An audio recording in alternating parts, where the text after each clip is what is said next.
भूताळी भूत केतून गंडा एकडा यनाच वंबे उंडा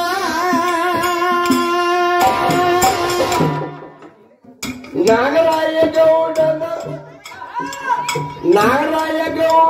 मनी ಒಳಗಿಂದ ಖಾಲಿ ಮಾಡನ ಬಾಂಡ ಪರೋಪಕಾರ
आजच्या या कार्यक्रमात पाहुणे मित्र मंडळी सगळे जमलेल्या ಎಲ್ಲ सर्व मंडळी सगळ्या मंडळीला माझ्या कडून सगळ्यांना विनंती करतो हार्दिक हार्दिक अभिनंदन करायचं आहे। जास्त कन्नड मध्ये आपण रूढी आहे गाणं म्हणण्याचं पद्धत आहे, तरी पण कसं आहे आपल्या परसोंना आत्मीय रो फोटो हमारा फोटो एक फोटो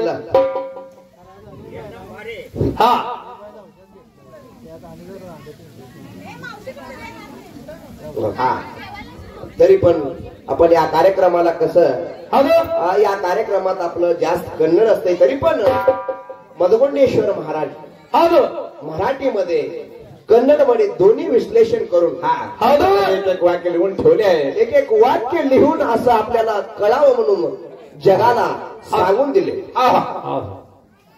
तरी पण आज ह्या परशुरामांना म्हणे ह्यांच्या कार्यक्रमाला यायचं एकच उद्देश असा आहे। त्यांचं मनात एक होतं कल्पना आहे, काय मनात कल्पना अशी ह्यांनी यावं, गाणं म्हणावं, आपलं काय तर चांगलं व्हावं, देवासाठी काय तर करावं, असं त्यांचं म्हणणं होतं। तरी पण कसं झालं, आता 2 वर्षाच्या मागे एकदा कार्यक्रम जात नाही। होय होय गेल्या वर्षाच्या मध्ये कोरोना काळात नव्हत्या संपल्यानंतर एकदा कार्यक्रम करून गेलो होतो त्यांनी। तरी पण त्या कार्यक्रमात लय छान, लय पाहुणे मित्र मंडळी सगळे जणांना बोलून इथं कार्यक्रम लय छान झाला।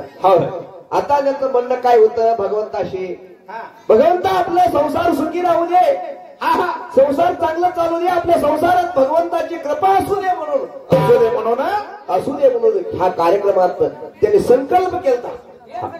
संकल्प 2 वर्षाच्या मागे एकदा संकल्प केल्यानंतर भगवंताची भंडार आपल्या घरात आलं, भगवंताची झाडी आपल्या घरात आलं, म्हणले पवित्र झालं म्हणून अमोघ सिद्धाच्या स्वरूपात मुलगा जन्माला आला म्हणून